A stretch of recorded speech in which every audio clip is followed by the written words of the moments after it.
After a hero's entrance, Jesus went straight to the temple, and what he found there made him sick. God's temple was being exploited and misused.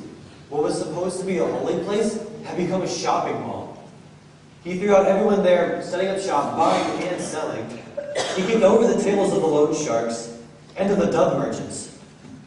And then he said, "My temple is a house of prayer, but you have turned it into a den of thieves." I got to tell you, that triumphal entry was Steven Spielberg-like proportions.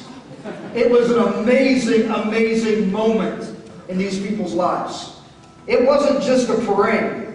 I mean, it was a parade. You know, they're thinking revolution is taking place. They're looking at this as the king that's coming to save them and rescue them. And these people were waving those palm leaves. They're going absolutely nuts.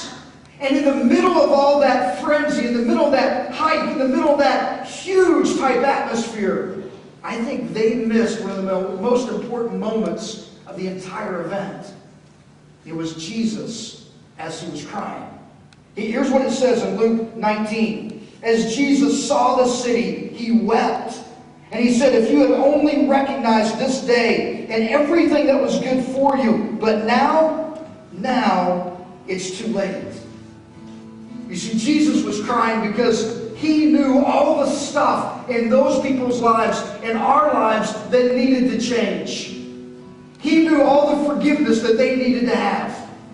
He knew that they needed someone to take them out of the place they were. And he knew that they may never, ever see it. That we may never see it. That's the same thing that happened in the temple courts. Jesus shows up, and these people had replaced the important thing of worshiping God with stuff.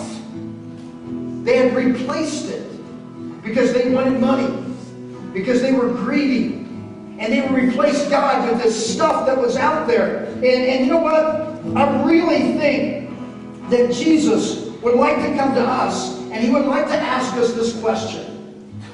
What would he come into your life and turn the table over about so that you can make room for him? What would he do? I mean, if he's walking into your world right now, what's he going to say to you? Is he going to come to you and is he going to say, "You know what? You got all that work that's happening. I mean, you're working 50, 60, 70, 80 hours a week. And it's not that work's a bad thing. But what you did was you started taking all the overtime you could get. You started taking every opportunity to work because you wanted a little bit more. And you've replaced your time to worship God with stuff." Amen. I don't know. Maybe what about you? You know what? Maybe you're looking at your own life and you're going, "Well, what table would Jesus turn over in my life? What would it be?" I don't know. Maybe it's a hobby. Not that hobbies are bad. They're pretty good. Maybe it's golf.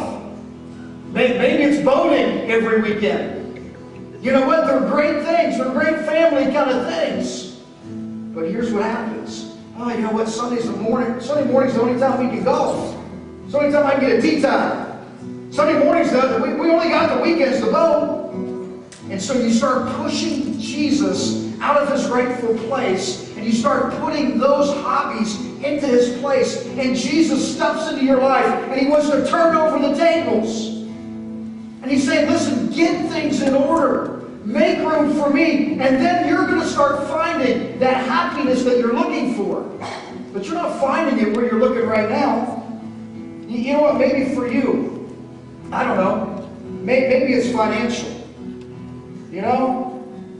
And you got all this stuff that you've just absolutely replaced God with. You've got bigger and better everything. And you bought more than you could ever imagine, and you're maxed out on every credit card you've got, and you can't even pay those bills. You couldn't be generous for God if you wanted to, because you've replaced Jesus with stuff. And he wants to turn over the tables in your life and say, "Listen, when you put him back in the center, everything else starts making sense. Everything else starts coming around." Everything else can be taken care of if you let Jesus have his rightful place in you.